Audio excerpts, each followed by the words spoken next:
Good evening, everyone. I want to welcome everyone to B'nai Jeshurun, and I'm Rabbi Felicia Saul, and I welcome you on behalf of my colleagues, Rabbi Roli Matalan and Rabbi Becca Weintraub, and Chazan Ari Priven, who's with me here, and welcome all those who are joining us on the live stream. I think we're all feeling very desperate, and so whatever we can do to keep ourselves informed, keep ourselves connected, I know everyone is probably reading incessantly and trying to find a way to see some way through this. So I don't know that Michael Koplow is going to have all the answers tonight, but we hope he'll shed some light on the situation, the dire situation in Israel and in Gaza.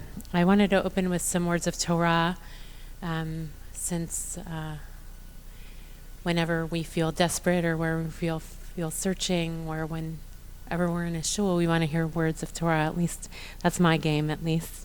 And we're in Parashat Noach, the parasha of the flood, where the Torah actually says that Hamas filled the earth, viciousness and evil. There's a lot of definitions about what that is defined as, Hamas. This, in our present day, we know what Hamas is, and we know what Hamas does. And when Noach is commanded to build the ark, one of the commands that God says is Sohar ta'aseh lateva, make for, and Sohar is only used once in the Torah. It's hapax lagamanan, one word usage in the Torah, and so the rabbis have a real field day with what it actually means. And there are two differing opinions in general. One is that it's a gem of some sort that actually shines into the ark, that it is the light that makes for darkness in the ark, because if they were shut in like that, they wouldn't have any light. And so there's this kind of gem thing, stone, that shines the light in. And another perspective is that it is more like a window in order to see the light out, and to have a way to look externally. And from there, there's understood to be the reason why all synagogues are supposed to have windows, which is that we don't only look in, we actually are supposed to look out. And I like the fact that both of these commentaries exist. One, it recognizes actually that we need some light when we're huddled together. And actually being together is its own source of Zohar, its own source of light. And I think many of us over the course of the last week plus have needed desperately to be in community, to find comfort in what it means to be together, and to have some of that light emerge from what it means to be a community and be together. And that's a source of inspiration and light in very hard times, is togetherness, which is why many of us are here. Many of us were here on Shabbat. And the other, of course, is the recognition that it's not only about us, and that we look out into the world, and that our religious life and our searching has to have implication for the world. And right now the world, and particularly in Israel and Gaza, looks very dark, and yet we still have to look externally through the windows. We can't just huddle in our own spaces. We have to actually look out and see in what ways we can be of service, in what ways we can be of support, in what ways we can connect with the world outside of our little huddled spaces of community. So there are many ways that we as a community are doing that.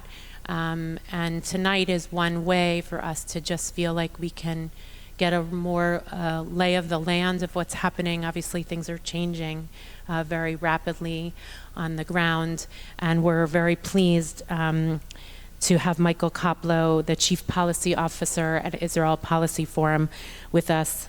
I don't know that he'll shed the Zohar light, but perhaps to shed some light on what's happening. Michael Koplow is the Chief Policy Officer of Israel Policy Forum, and also serves as a Senior Research Fellow of the Kogod Research Center at the Shalom Hartman Institute of North America. Before coming to Israel Policy Forum, he was the founding program director of the Israel Institute. He holds a PhD in government from Georgetown University, where he specialized in political development and ideology and the politics of the Middle Eastern states. He writes Israel Policy Forum's weekly Koplow column. I invite everyone to sign up for them. They're excellent. And edits Israel Policy Exchange, which is a leading source for commentary and analysis on Israel and American Jewry, and his work regularly appears in Foreign Affairs, Foreign Policy, The Atlantic, and The Forward, among other publications. In addition to his PhD, he holds a BA from Brandeis University, a JD from New York University, and an AM in Middle Eastern Studies from Harvard University, and is an underachiever in that sense. I also want to say the format for this evening is that Dr. Koplow will give us a lay of the land and speak to us, and then there'll be time for questions, and I just want to emphasize questions in order for us to learn more, to ask things that he hasn't spoken about. Welcome, Dr. Koplow.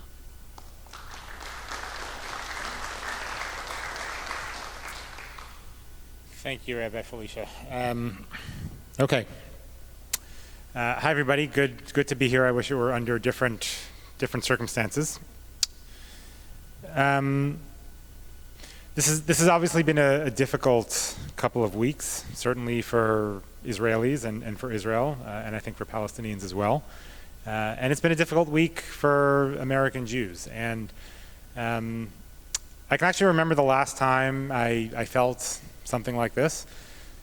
When I was 18, I spent a gap year in Israel in Yeshiva, Sharei Mevaseret Tzion, if anybody here knows it. And the very first week that I was in Israel, there was a suicide bomb on Ben Yehuda Street, and 3 Americans were injured. 2 of them were high school classmates of mine. One was somebody that I'd spent a summer with, summer of '96.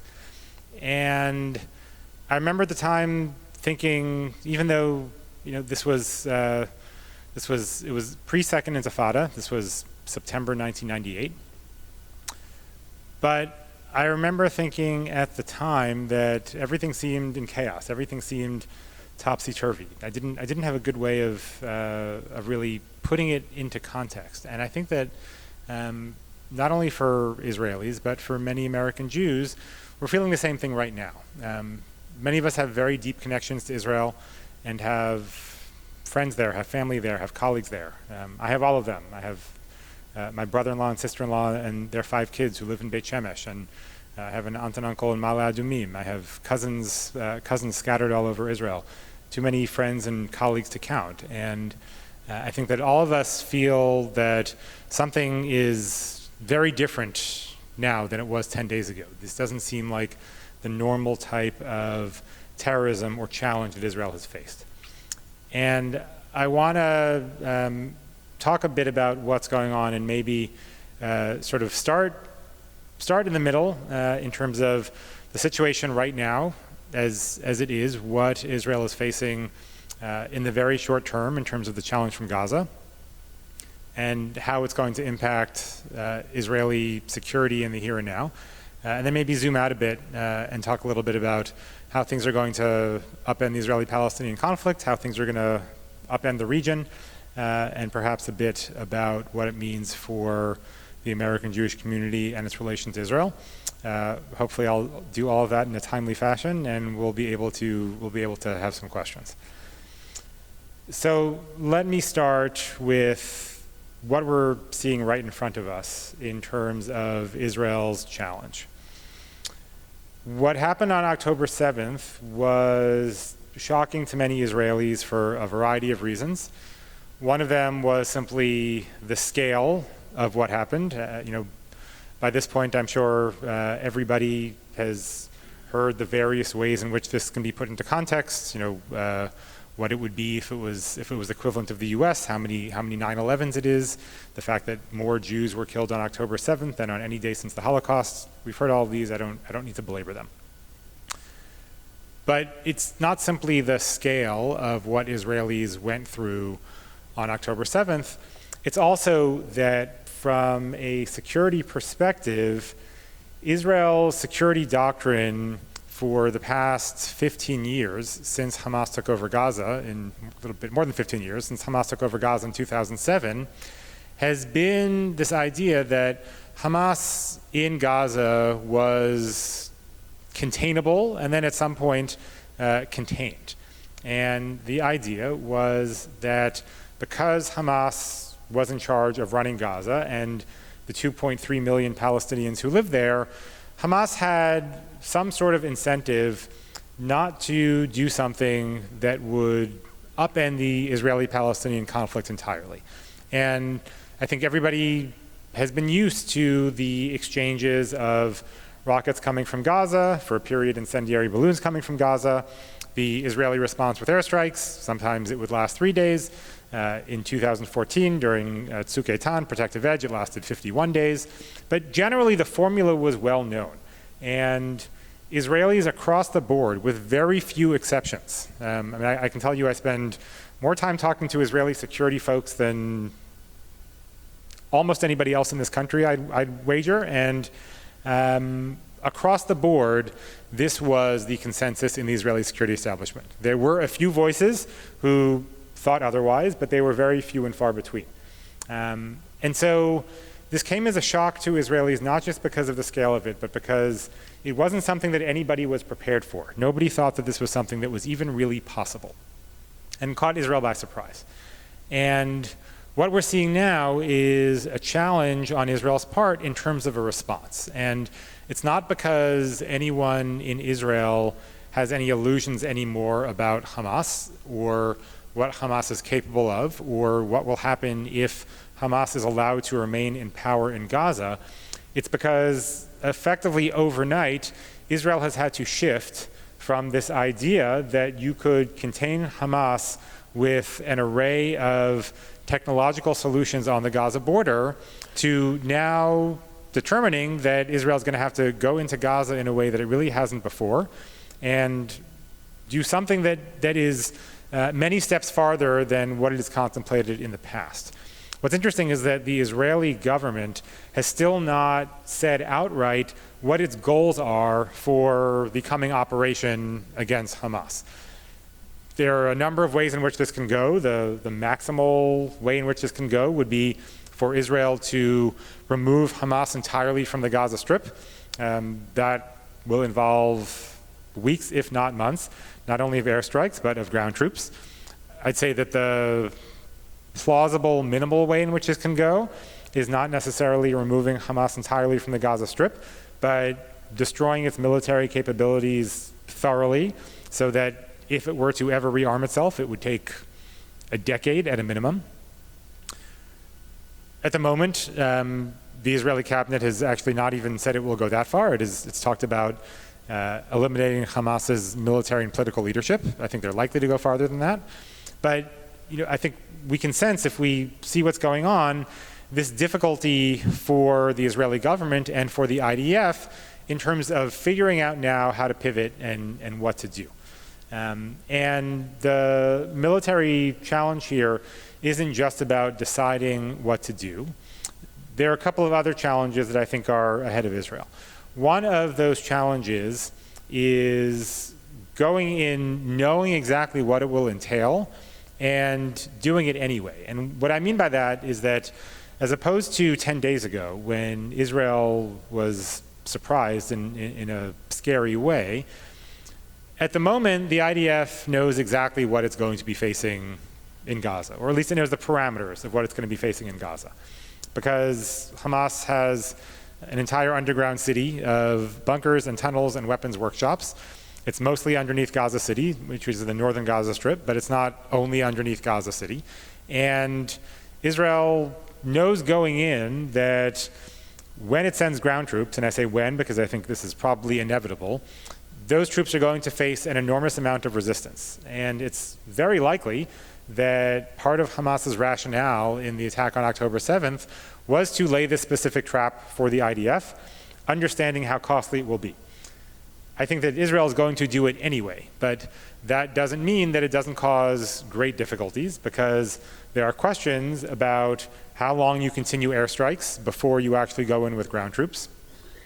When you go in with ground troops, are you looking to track down Hamas fighters, or are you looking to take out all of the infrastructure? What do you do when you're faced with civilians who are still in Gaza City? Because even though the IDF asked Palestinians in Gaza over the weekend to move out of Gaza City and to move south, not all of them have done so, and some who have done so actually returned because they went south and found conditions there to be pretty intolerable, and they decided that they would rather take their chances in their homes in Gaza City. So there are all sorts of considerations that have to go into this. And aside from determining what the scope of the operation is, Israel has all sorts of tactical challenges that it has never faced when it went into Gaza.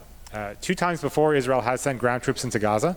The last time was in 2014, but that was a far more limited operation. It was really just in the perimeter of the northern Gaza Strip, and it was designed to kill Hamas fighters and to stop their rocket fire, but not to root out Hamas in any comprehensive fashion. This is going to be very different. And so Israel really has to decide not only what it wants to do, but how it wants to do it. And I think it also has to decide what the acceptable level of casualties are, not only on the Palestinian side, but on the Israeli side. And on top of that, it also has to decide what it wants to do about the currently 199, but I think this number will go up, Israeli hostages that are being held inside of Gaza by Hamas and other groups and possibly unaffiliated individuals. So this is far more complex, I think, than anything that Israel has done militarily in a long time. And there are a lot of unanswered questions and a lot of decisions that have to be made. The other big decision that's facing Israel in the short term when it comes to this operation is the question of humanitarian assistance and what you do with the 2.3 million Palestinians who live in Gaza. So Gaza has about 2.3 million Palestinians, and Hamas has about 32,000 fighters in Gaza. And so you're dealing with a large population, and whether they are sympathetic to Hamas or not, the overwhelming majority of them, 2.3 million minus 32,000, are not actually Hamas fighters. And so there's a question as to what you do with the rest of those Palestinians in the short term. I'll get to the long term in a couple of minutes. But in the short term, what you do for them in terms of A, making sure that there isn't also a humanitarian crisis inside of Gaza, and B, making sure that on the other side of this, you have not radicalized the population even further, which will then be the next version of Hamas. You know, one thing that we see a lot when it comes to terrorist groups is that you may be able to eliminate them militarily. We've seen this actually a few times in the past couple of years. In Sri Lanka, the Tamil Tigers were a terrorist group that lasted for decades, and the Sri Lankan army about a decade ago basically cornered them and wiped them all out. We've also seen this in Peru with Shining Path, which was a Maoist terrorist insurgency that the Peruvian army also almost entirely wiped out. The problem is that you can wipe out people and a group, but you can't wipe out ideas. And what generally happens is with terrorist groups is that if you address simply the personnel and the capabilities, but nothing else, the next group is worse. And the United States has experience with this as well, where Al-Qaeda morphed into ISIS, which was a far more deadly, brutal, and capable group. And so there is this question, I think, in front of Israel about how you do this in a way that does not radicalize further the Palestinians in Gaza. And much of the thrust of efforts over the past couple of days have been about this question of humanitarian assistance. When Israel started 10 days ago, it determined that it was going to cut off food, water, fuel, and medicine to the Gaza Strip. Yesterday, the US government announced that Israel had said it was going to provide water to the southern Gaza Strip. And today there have been ongoing negotiations about what will happen through the Rafa border crossing, which is the crossing between Gaza and Egypt, in terms of letting supplies in and letting Palestinians who have dual citizenship out. They still have not determined exactly what they're going to do. And at least as of about an hour ago, there was no agreement and the crossing was still closed. But I think there are real questions here that Israel has to face ethical and moral questions about what it means to fight Hamas and also deal with the civilian population in Gaza, and real tactical and strategic questions about if you don't address the humanitarian situation, what that's going to mean in the long term and what Israel might face next. So aside from simply eliminating Hamas, which is in front of Israel right now, there are a lot of questions about what this means for what this means in the next few days and weeks in terms of how you tackle the problem of Gaza. To widen things a bit, we then have the wider Israeli-Palestinian issue, which goes beyond Hamas and which goes beyond Gaza. And here I think there are two really important questions that Israel is facing. One has to do with Gaza itself, and one has to do with the West Bank. The question with Gaza is, however long this military operation takes, whether it's not going to be days, but whether it's days, weeks, or months, at the end, somebody has to rule Gaza. And there are no good answers as to who that is going to be. And the Israeli government at the moment, I don't think, has any idea who that's going to be. But it's a question that is better thought about now than later, because there aren't very many options. The options that exist are all overwhelmingly bad in one way or another.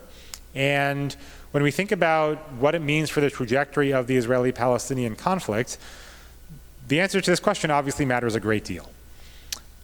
Over the last 15 years, the Israeli government has had a policy, and had I said this 5 years ago, actually I'm pretty sure I did say this 5 years ago, but had I said this 5 years ago, some folks would have accused me of conspiracy theorizing, but subsequent to this, Prime Minister Netanyahu has actually said it publicly. Israel has had a policy of keeping Hamas in power in Gaza in a weakened state and keeping the Palestinian Authority in power in the West Bank also in a weakened state. And the reason that the Israeli government had this as a policy was because Prime Minister Netanyahu and many of the folks in his various governments decided that the bigger threat was not Hamas, the bigger threat was Palestinian statehood. And if you had Hamas in power in Gaza but weak, the idea was that you wouldn't actually have to negotiate over the future of Palestinian statehood, because Palestinians themselves were divided between Fatah and Hamas and between the West Bank and Gaza, and because nobody rightly expects Israel to negotiate with Hamas. And so the theory was that Hamas being in power in Gaza ultimately was a good thing for Israel, because it pushed off this pressure to negotiate with the Palestinians over a two-state outcome or any other outcome to the Israeli-Palestinian conflict. I think it's safe to say that that theory is probably now dead and buried. I don't think that anybody is going to embrace it. And that means that who or what rules Gaza does have consequences, not just in terms of the day-to-day in Gaza. It has consequences for Israel's long-term strategy toward resolving the Israeli-Palestinian conflict. If Israel itself decides that it wants to rule over Gaza day to day, because it has eliminated Hamas and there are no other real options in front of it, that will, of course, impact Israeli-Palestinian issues similar to how things were before 1993, which was the last time that Israel ruled over Gaza before the Oslo Accords. If Israel decides that it wants to have the Palestinian Authority return to Gaza, something that has actually been US policy now for over 15 years, but one that the Israeli government has not really embraced, that also has consequences, because it, in theory, unites the West Bank and Gaza, and in theory, creates momentum again toward thinking about the end state of the Israeli-Palestinian conflict and what a permanent status resolution might look like. That's something that may make sense to a lot of people in terms of the day-to-day running of Gaza, but even with what has gone on, there are probably still going to be many folks in the Israeli government and on the Israeli right who are reticent about having a situation where the different parts of the Palestinian polity are reunited because of what it means ultimately in terms of diplomacy. There are other ideas floating out there about having Arab states come into Gaza and run it. That's never going to happen. It's a complete non-starter. But the answer to this question isn't just about security for Israelis and about the daily lives of Palestinians in Gaza. The answer to this question really also is going to impact what the future of Israeli-Palestinian relations in terms of diplomacy looks like. Then there's a question with regard to the West Bank. There are lots of failures of October 7th. I would argue that Israel's policy in the West Bank is, if not the biggest, one of the biggest failures that came to light on October 7th. And the reason is as follows. It takes an enormous effort for Israel to maintain security inside of the West Bank. And to give you a sense of what an enormous effort it is, on October 6th, something between 70 and 80% of active duty IDF were stationed inside of the West Bank. One of the reasons that there was such a slow response to the attack in the Gaza envelope, and one of the reasons why the military bases in the Gaza envelope were so easily overrun, is because nobody was there. One of the bases that is controlled by the Gaza division that was overrun, most of the people in that battalion were in the West Bank. They weren't in Gaza. And while this has been the case for a long time, this is not new to this government, it has expanded under this government because the current Israeli government's priority has been to put more Israelis into the West Bank, and in particular, to put more Israelis deep inside of the West Bank in places beyond the security barrier. There are 700,000 Israelis, approximately, who live over the Green Line. 230,000 of them live in Jewish neighborhoods of East Jerusalem, and 470,000 of them live inside the West Bank. And of those 700,000, about 80% of them, I think the actual number is something like 79.2%, but let's call it 80%. 80% of them live on 3.9% of the territory over the Green Line. And that 3.9% of the territory are the Jewish neighborhoods of East Jerusalem and the large settlement blocks that are right on the Green Line. Those folks are in, if we're sort of talking peace process terms, those folks are living in places that are what everybody agrees are going to be the land swaps between the two sides. If you have a successful negotiation between Israel and the Palestinians, the idea is that you can't have a Palestinian state exactly on the 1967 lines because there is a large Israeli population inside the West Bank, and 80% of them are living in communities that are right over the Green Line and attached to Israel proper.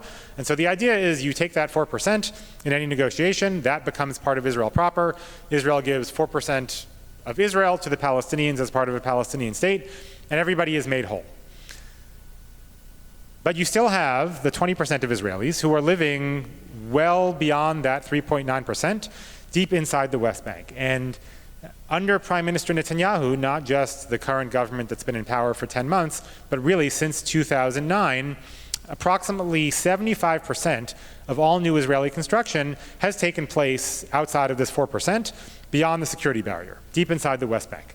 And when you talk about having between 70 and 80% of the IDF stationed inside the West Bank to protect Jewish communities inside the West Bank, we're not talking about the Jewish communities that are in that 3.9%. We're talking about the ones that are well beyond the security barrier, because those are in spots where you have ratios of Palestinians to Jews running 98-2 or 99-1. And it requires an enormous amount of security to keep them safe. We can have a debate about whether Israelis have the right to be in the West Bank, whether Israelis should be in the West Bank. That's a debate about philosophy and ideology and rights. I'm actually not interested in that at the moment. Happy to do it another time. But the problem right now is a very practical problem, which is that if you want to be able to secure the southern border, if you want to secure the northern border, if you want to actually have the IDF in places that are across from Israeli borders where you have hostile terrorist groups on the other side, which is the case in the south with Hamas and Gaza and is the case in the north with Hezbollah and Lebanon, you simply cannot have the overwhelming majority of the IDF inside the West Bank. It just doesn't work. And the failure on October 7th isn't just an intelligence failure, and it's not even just a failure of operations in the moment. There are all sorts of stories about how difficult it was to move Israeli troops to where they had to be, and Israeli troops who weren't entirely sure what their orders were, and where they were supposed to go, and even to what extent Hamas was still in southern communities. Those are all big problems.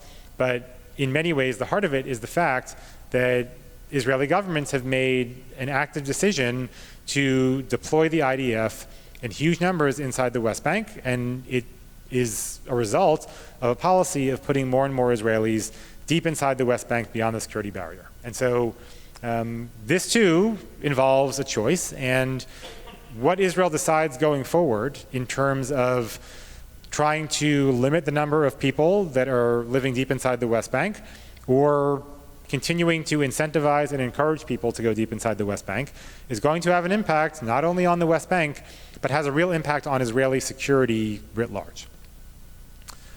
Let's zoom out again and look at the wider region and some of the things that this has changed as well.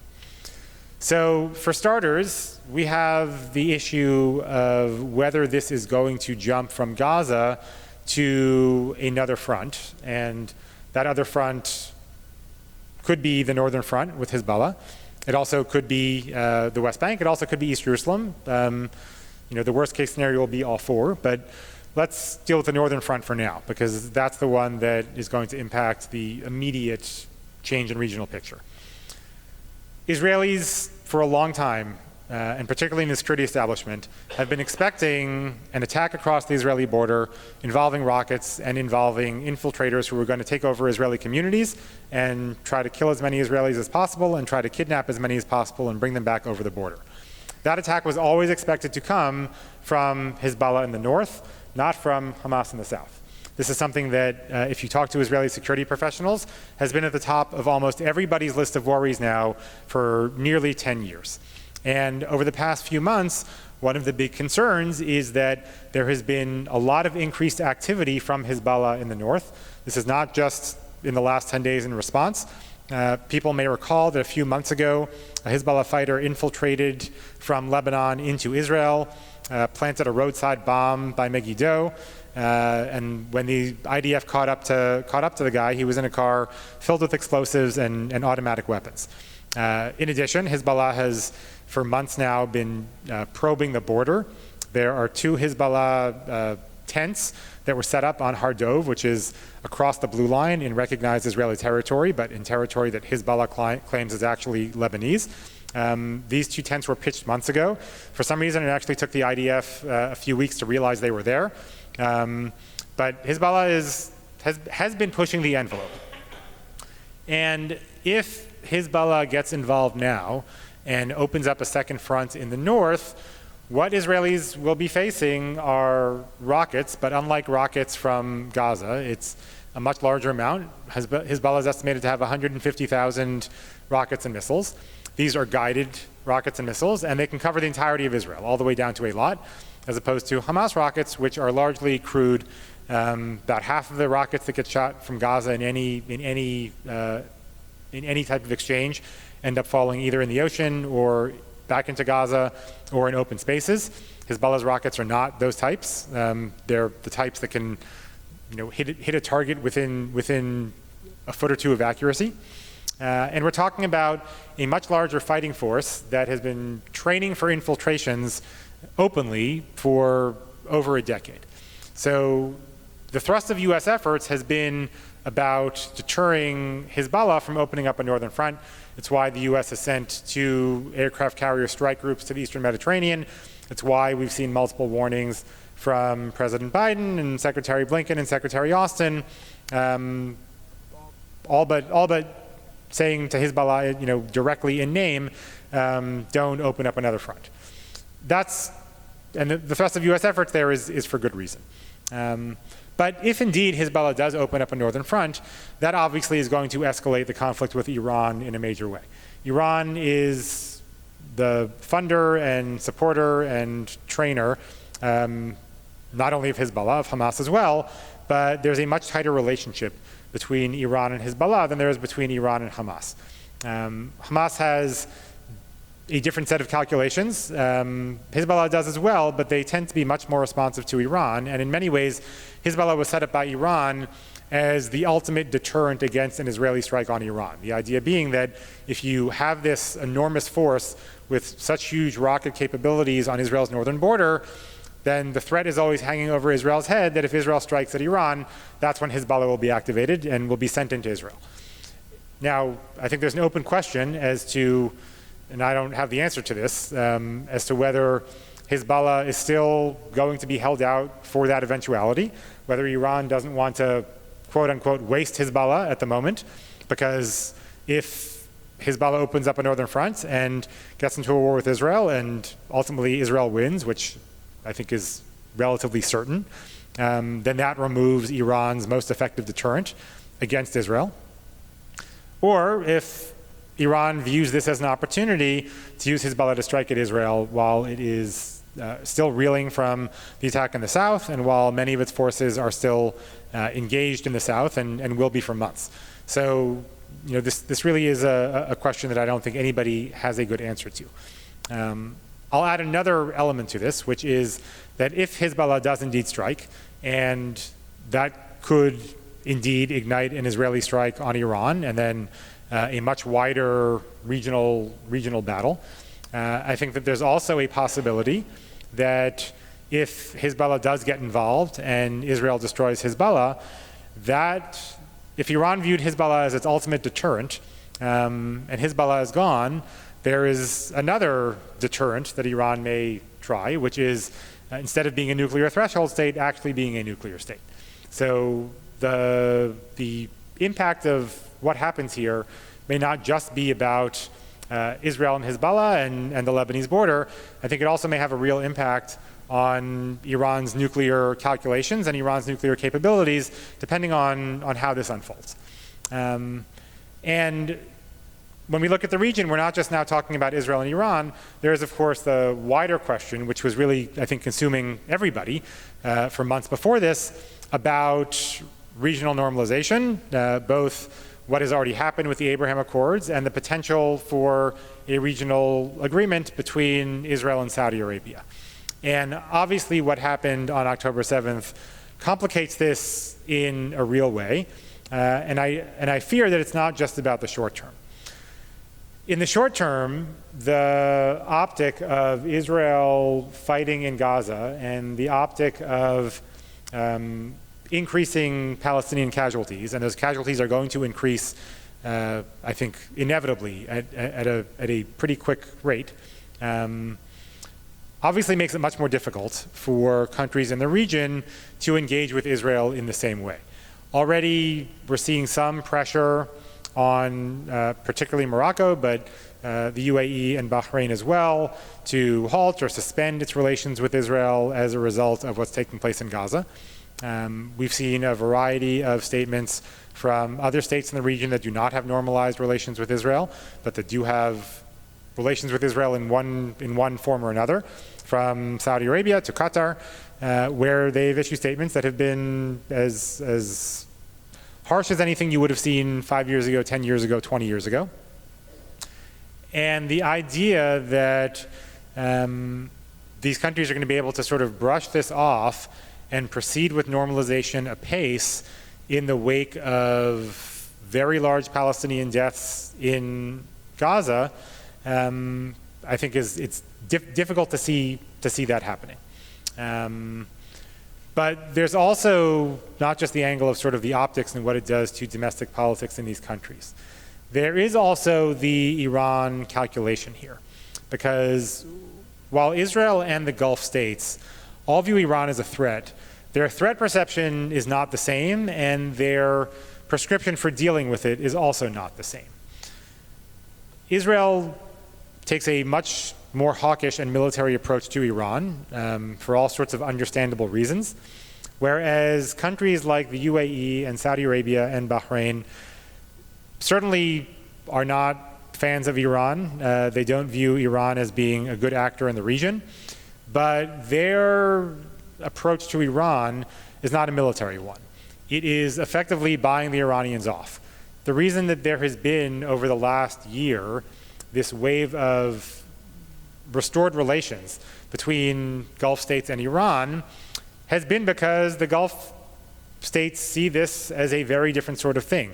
And it's been, I think for a lot of folks, strange to see normalization in terms of the Abraham Accords and increasing relations between Israel and Saudi Arabia, both open and behind closed doors, at the same time that these countries have returned ambassadors to Iran and have struck all sorts of trade deals. And the reason is that the countries in the Gulf don't view this as zero-sum, the way Israel does. They don't view it as either being absolutely with Iran or absolutely against Iran. And they also view the best way of dealing with this as effectively co-opting the Iranians. They, in many ways, view Iran the same way that Israel viewed Hamas, which is that if you make economic concessions and you improve the Iranian, and in Israel's case it was Gaza, the Gazan economy, you put pressure from the bottom up on the regime to basically keep things stable. And we'll see if the Gulf states rethink this approach to Iran in light of what Israel just went through with Hamas, but I don't think that they will. And what that also means is that if there is a wider Israeli-Iranian battle, whether it is direct or whether it's Israel battling Iranian proxies, not only Hamas, but Hezbollah and possibly even IRGC militias in Syria or pro-Iranian militias in Western Iraq, all of which are possible, I think that's going to make it a lot more difficult in the long run, even well after the fighting ends, for some of these states to normalize with Israel, because again, they don't necessarily want to see Israel or anyone else get into a military confrontation with Iran. They would rather have the region be as quiet as possible and learn to live with Iran as opposed to Israel, which has a very different calculus.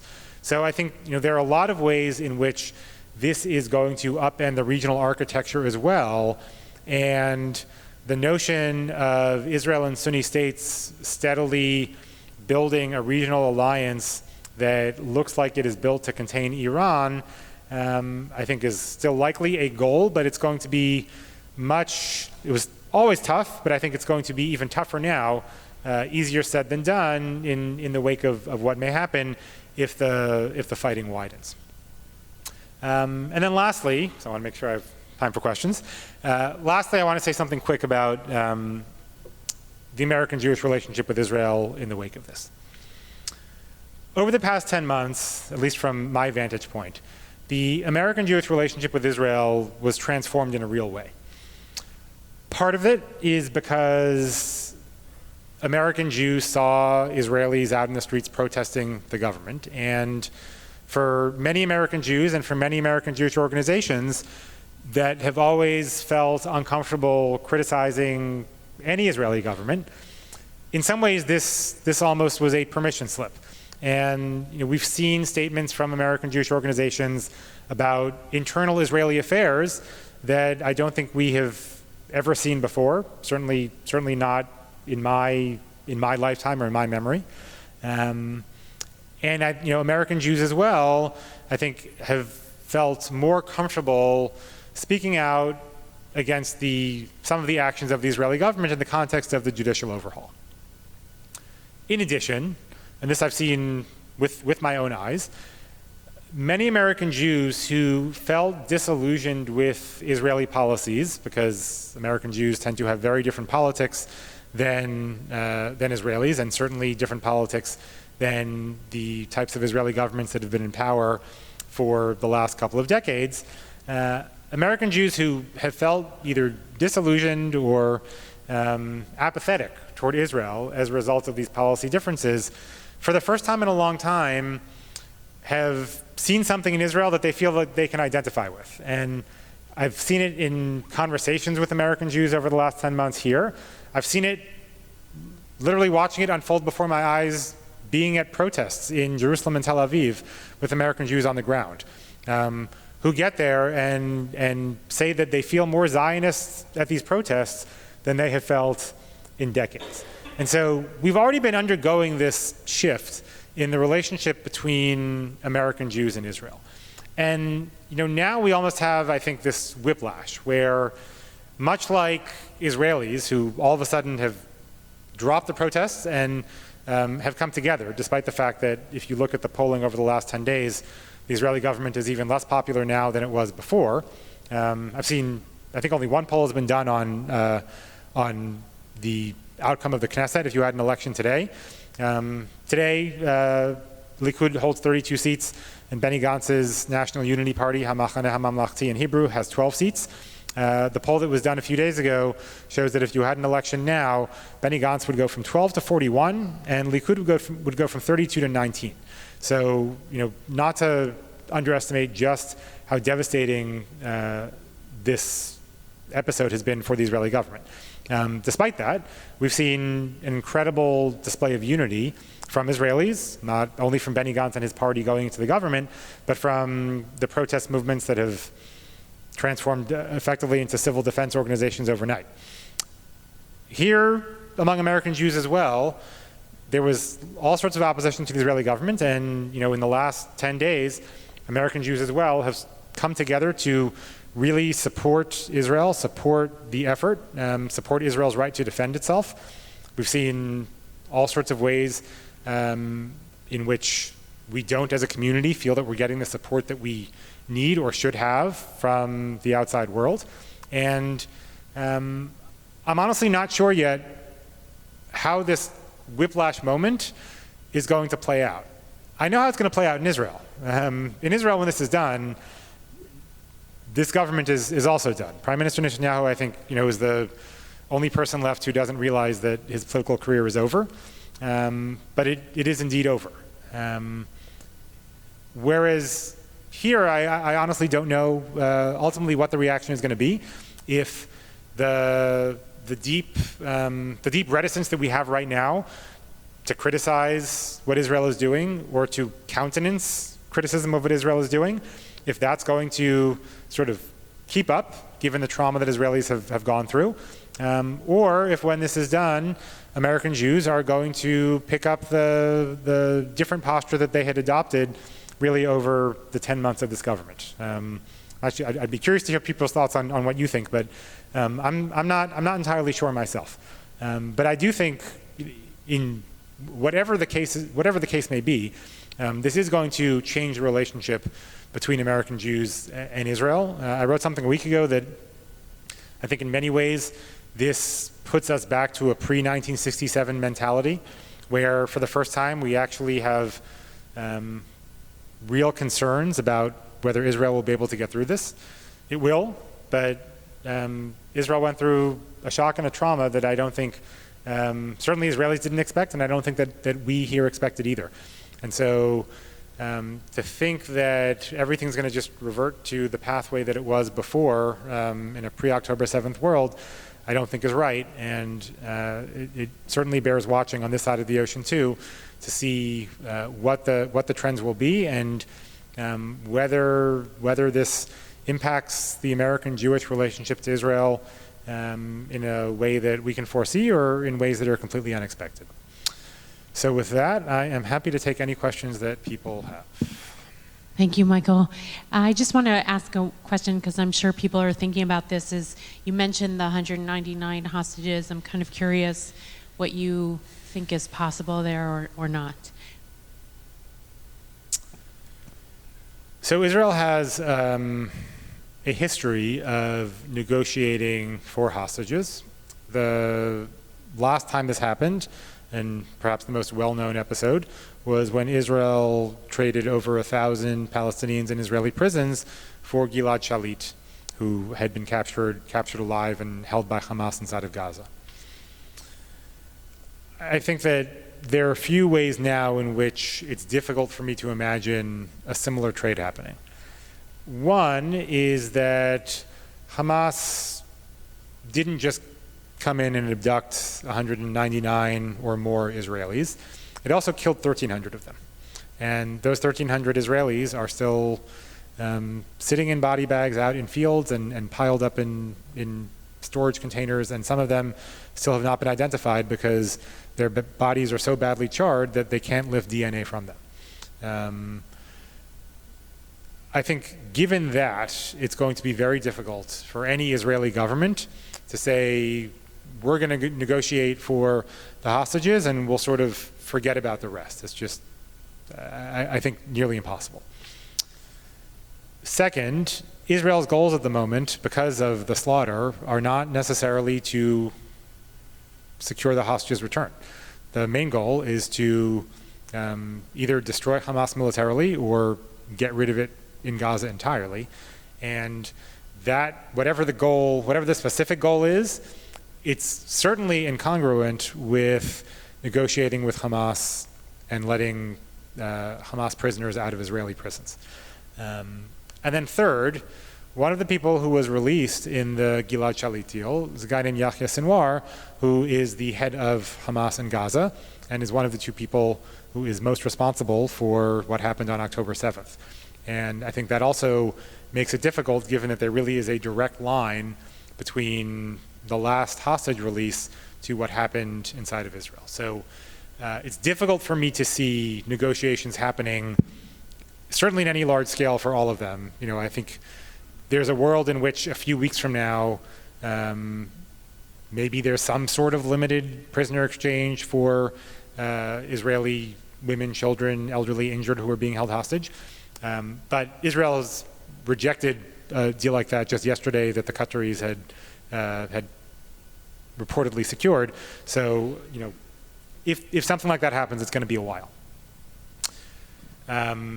And, you know, ultimately what that means in the long term, I'm very sad to say, I hate saying it, but I don't think we can count on the hostages coming back safe and sound in one piece.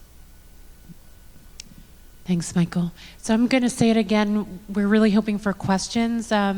We have many forums to have conversations, but given that we have the privilege of having Michael here, we'd love people to ask short and pointed questions. Thanks. Here and then to you. Thank you. So, given the military and intelligence failures on October 7th, how confident are you, and I'm not sure if this is my heart or my brain asking this question, but how confident are you that Israel can achieve its military goals in Gaza? And then you also used the phrase that you're relatively certain that Israel could win a war in the north. Mm-hmm. So I was hoping you can just allay our concerns. On the first question, obviously there are real, legitimate, I think deep worries about not only IDF performance in the aftermath, but the performance of this government, which was a polarizing government before, was a relatively inexperienced government before, and is now in this situation facing, you know, what is Israel's greatest security crisis in its 75 years. Certainly part of the reason that Benny Gantz joined the government was precisely to give people, I think, a sense of reassurance, given that it's not just him who's joining. You know, he brings Gadi Eisenkot, another former chief of staff, with him. He brings Gideon Sa'ar, who's also not necessarily security experience, but has lots of experience in Israeli cabinets. So it's an impossible question to answer. If Bezalel Smotrich still has any sort of real role in the defense ministry, if Itamar Ben-Gvir still is actually overseeing the Israeli police, particularly if things heat up in the West Bank and East Jerusalem, I have zero confidence in either of them. But I think we should all have confidence that whatever you think of Prime Minister Netanyahu and his decision making, he has been Prime Minister for a very long time, has more experience literally than any other Israeli Prime Minister who has ever lived as Prime Minister. Certainly Yoav Gallant, who was a contender to be Chief of Staff and has now served as Defense Minister and used to be Head of Southern Command, has all sorts of relevant experience, as does Benny Gantz as a former Chief of Staff and Defense Minister. So even with the chaos that has engulfed Israel and the Israeli government over the past 10 months, I still have no reason to think anything other than that the IDF remains the strongest military in the region and the most capable military in the region, even if it was caught unawares on October 7th. And certainly the Israeli Air Force, there are no questions about its performance. So I think that Israel's facing a tough military challenge in Gaza, even if there were no concerns. But I'm sure it will be able to handle whatever is there. It is going to come with Israeli casualties, and that's not because of this government or because of the IDF, it's because it's a very difficult operation. When it comes to the north, I have no doubt that Israel can beat Hezbollah. I think the question, and why I use the word relatively, is there are real concerns about whether the Israeli home front is prepared for what's going to happen. These concerns have been raised for years. All sorts of things, from the fact that you have 2 giant ammonia containers sitting in the Haifa port, that if you hit them, and Hezbollah, by the way, has openly been threatening to hit them for years, if you hit them, it's sort of like setting off a chemical weapon right off of Israel's coast. The number of shelters in the north are woefully inadequate. I think everybody in this room has probably gotten some sort of personal request or GoFundMe or message from Israelis over the past 10 days asking for money for military equipment, for boots, for vests, for helmets, for guns. I saw a ridiculous one yesterday, somebody asking for $18 million to buy drones. There are questions about preparedness, and I think those are valid, and particularly when it comes to protecting civilians. Forget about the questions about whether IDF units have everything they need. The questions about 150,000 rockets blanketing Israel, whether shelters are in good enough shape, and whether the Home Front Command is ready for its own humanitarian crisis, I think those are very legitimate. So I'm not worried about the Israeli Air Force and the Israeli infantry going in and leveling southern Lebanon if that's what they choose to do. I am worried about what it means for the Israeli home front and whether Israel is actually prepared for the damage it will receive in return. Can you please say something about what you think Israel is, what's Israel's purpose in besieging Gaza, depriving it of the food, water, and power, and what are the risks? And what about the hostages? So I think that there is almost certainly a military purpose for cutting off electricity and fuel. Harder for me to see a real military purpose cutting off food and water and humanitarian supplies. Partially because, as I said at the beginning, you may end up doing more damage by doing that than by letting them in, even if you risk Hamas getting their hands on them. A humanitarian crisis has the ability to create 2 million operatives for Hamas overnight. So I think there are real questions about it from a military perspective. Also, when you cut off food and fuel and medicine, literally the last people in Gaza who are going to feel the impact of that are going to be Hamas, because they have all of these things, I have no doubt, stockpiled in bunkers in various spots underground. So I don't know that you're actually harming Hamas in any real way in the interim.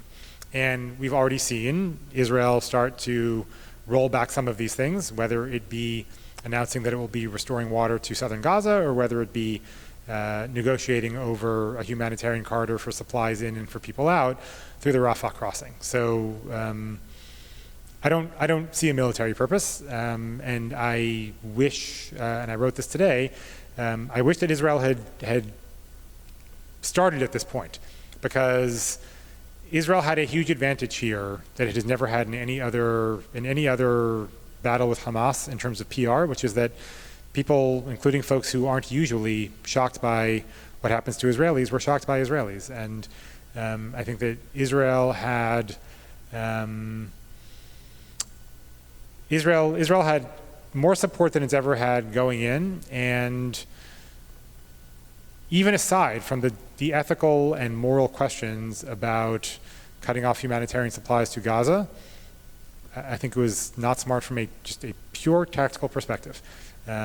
So I wish that Israel had taken a different tack from day one, and I think that given the fact that the U.S. seems to be working with the Israelis and the Egyptians on this, and the U.S. has made some public comments as well, sort of the only public comments that any American official has made that can be read as pressuring the Israelis even one iota have been about allowing humanitarian supplies into Gaza. I think that we will start to see that relatively soon and in sizable numbers. But I don't have a good answer as to whether there was a good military purpose for cutting them off in the beginning.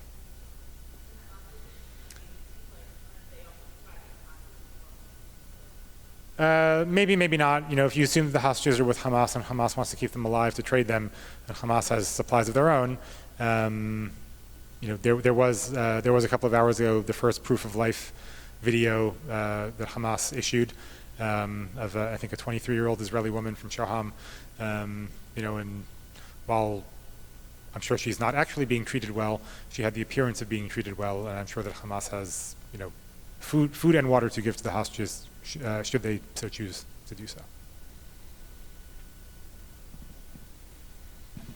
Thank you. Hi. Given the darkness of the scenario that you were describing, like if we can take the like an invasion actually of Gaza that would take a lot of casualties on the Israeli side, extremely bad PR actually for Israel, and a lot of casualties on the Palestinian side. At the same time, probably actually the northern front opening, which with the consequences that you described actually on the population of Israel. All of that is extremely dark and is very likely to happen. So isn't there a crazy, and I know I'm calling this crazy, but a crazy positive scenario where Israel would say, okay, let's have a kind of peace, accelerated peace, either process or action, even actually towards the people of Gaza, saying, we're opening actually, for example, hospitals in Israel for you to come, we're giving you food and so on, and then we'll treat maybe, I don't know, like you said, maybe unlikely, but Arabic countries in the US coming in and actually controlling Gaza and getting rid of them. Because we're really at a point where it only looks super dark, actually. I applaud the optimistic vision, but I think it's unlikely. First of all, Israel is going to have security concerns if they open up Israeli hospitals to Palestinians from Gaza about who's coming in, particularly in light of the fact that while this hasn't been reported, it seems inevitable to me that this ultimately will be reported. Not that I have inside information, just sort of it seems like this must have happened, that the 18,500 Palestinians who have permits from Gaza to work inside of Israel likely provided some sort of intelligence to Hamas. They may have provided it literally at Hamas gunpoint, but I think it's safe to assume that they did, given what we now know about the minute details that Hamas fighters had about communities in the south. So I think Israel is probably going to be reluctant to let Palestinians from Gaza into Israeli hospitals. And when it comes to other states in the region,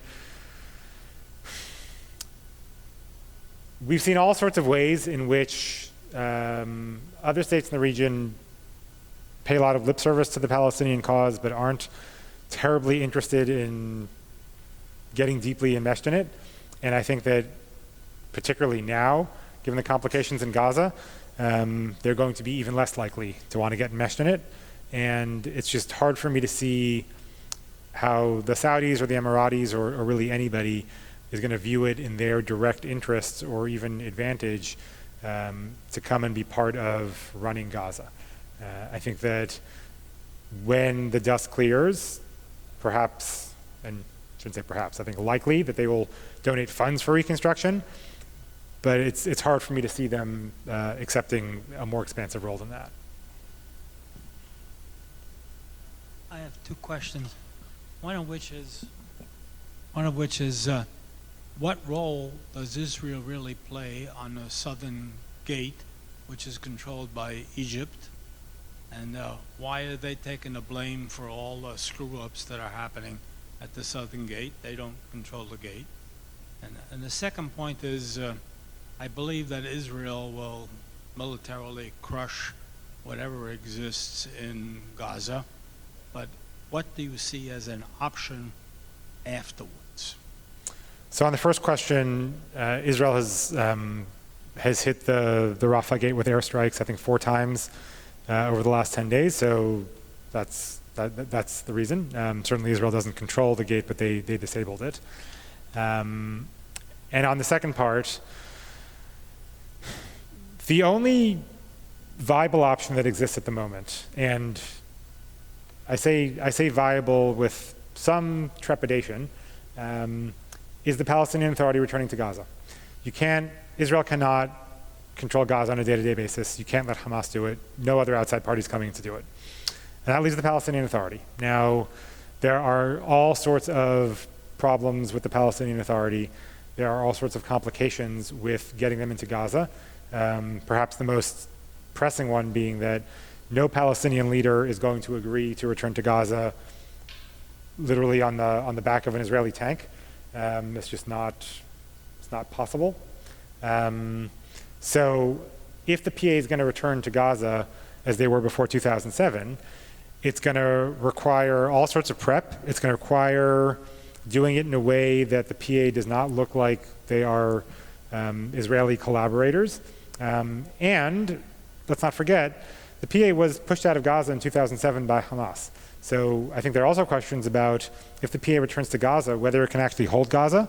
There are 31,000 PA security forces members in the West Bank.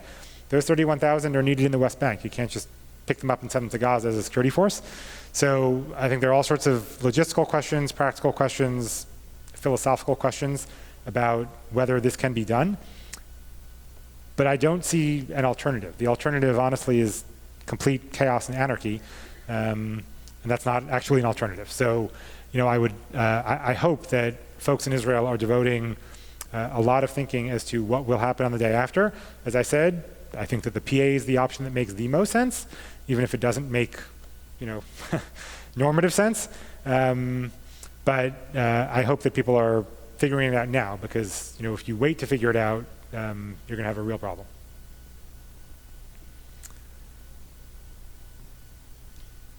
Hi. Could you please comment on the response of the American left?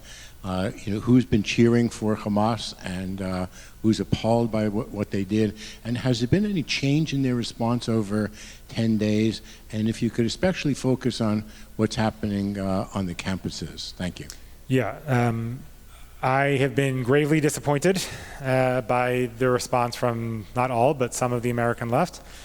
We've seen this in a number of ways. People I'm sure at this point are familiar with them, whether it was the DSA-sponsored rally that took place here in New York, or the various issues on different campuses, the 36 student groups at Harvard, the response from the president and board chair at Penn, all sorts of examples all over the place. It seems that some of those are now getting rolled back, partially in response to public outrage. I thought it was interesting to see that some politicians, including very prominent ones associated with the Democratic Socialists of America, came out and denounced them. Alexandria Ocasio-Cortez came out and denounced them, which is, I don't think, something that we would have seen in the past. Today or yesterday, I think today, the president of Penn issued another sort of a statement, and the president of Harvard issued a statement a couple of days ago, sort of walking back or apologizing for their initial statements. We've also seen some of the students who have put their names onto different repugnant statements either take their names off or rush to make the names of the groups private. So I think we are seeing a backlash. What I hope is that the backlash is not just driven by fears of whether a 21-year-old is going to be hireable down the road, or fears that a university with a $51 billion endowment, is now only going to have a $49 billion endowment. What I hope is that some of the backlash is driven by a belated but real sense that Jews are people too, and that when you speak about universal human rights, that includes Jews and it includes Israelis who are human. I hope that this is a wake-up call and a learning moment for some folks on the left. I'm certain it won't be for all of them, but I am hoping that the left does learn some lessons from this. And I think it's also incumbent upon any American Jews, either as organizations or as individuals, who have spent years building bridges to some of these groups on the left, to speak out now and make sure that their partners understand how damaging this is, not just emotionally, but how damaging it will be to the ability to work together on anything going forward. And I think that if that happens, and I think it is happening, at least from what I've seen, that has the ability to have a much greater impact and more real change than groups that are feeling pressured into saying something that they don't necessarily believe. We're going to have to conclude. Michael's come to New York for the day and lives in D.C. So I want to really thank Michael for his wisdom, for his clarity, and although I think we're all kind of sitting with a lot of trepidation and fear about what comes next without a lot of knowing, we're grateful for all those who shine some light to at least help us understand better, and will value. I would encourage everyone to sign up for Michael's newsletter that comes out weekly, and we certainly at BJ will do our best to keep folks as informed and provide different perspectives over the course of what we imagine will be a fairly long haul. On our website, there are a number of places to give tzedakah, a range from larger organizations to more grassroots. There's also, of course, some prayers, and we'll be having continued conversations over the course of time to give ourselves the chizuk, the strength that we need to tread through these very scary times, both for us as American Jews and for what is happening in Israel. So thank you again to Michael and to the Israel Policy Forum, which contacted us to say Michael was in town and would we like to have him. Thanks so much. Is it okay if I take 90 seconds to end on perhaps We would love that. not such a dark note? Also because we are sitting here in a shul, and I like to see if I can say a few words of Torah when I'm in a shul. We're at an interesting time of the year when it comes to the Torah cycle with regard to what's going on. Because last week we read Parshat Breshit, and Parshat Breshit is a story that starts on the highest of high notes, right? The creation of the world, and God imbuing humans, man, with Tselem Elohim, making man in the spirit and the image of God. And the story of Parshat Breshit that we read last Shabbat is basically the story of catastrophe. It starts on this high note, and by the end of it, the second to last pasuk, what we see is that God has decided that He is going to destroy man and destroy the world. And He says, "Emchet ha'adam asher barati me'al pnei adama." I'm going to erase this man that I have created from the earth. And this upcoming Shabbat, we're going to read the story of Noah, and we're going to see this put into action, right? The flood. God indeed does what He says He's going to do. But He doesn't quite. He doesn't destroy the whole world, and He doesn't destroy all of mankind. He leaves a seed there to grow and build something better. And these are the darkest times, I think, that we've ever seen for Israel. And in many ways, the last 10 months, and certainly the last 10 days, have been this same story that we read last week in Parshat Breshit. We saw Israel at a wonderful position, as safe as it's ever been in the world, the benefit of being the startup nation, regional normalization happening and looking like it's going to continue.